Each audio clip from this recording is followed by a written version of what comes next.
5th March আমার anniversary. তো জানি ব্লগটা একটু লেট পোস্ট হচ্ছে, বাট প্লিজ একটু অ্যাডজাস্ট করে নাও।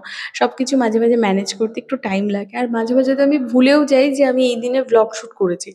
তো মর্নিংয়ে একসাথে ঘুম থেকে উঠেছি। বাবু আমাদের সাথেই উঠে গেছিল। তারপরে রুমটা ক্লিন করে নিলাম। আর ওর পাপারও একটু হালকা-ফুলকা ব্রেকফাস্ট করেছে।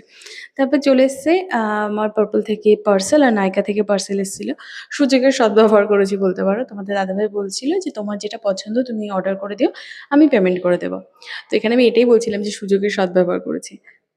যেহেতু আজকে অ্যানিভার্সারি ছিল ভাবলাম একটু স্পেশাল রান্নাবান্না করব। আর অ্যানিভার্সারি দিনটা জানো তো বৃহস্পতিবার ছিল, মানে সেদিন আমার ছুটি থাকে অফিস। তো এখানটা আমি চিকেন বিরিয়ানির প্রিপারেশন নিচ্ছিলাম।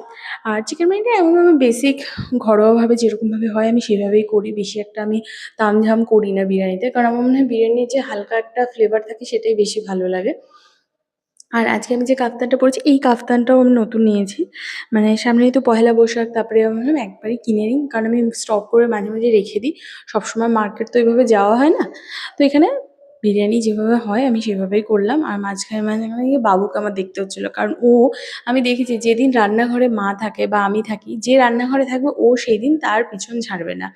তো মা ওইদিকে অন্য কাজগুলো করছিল।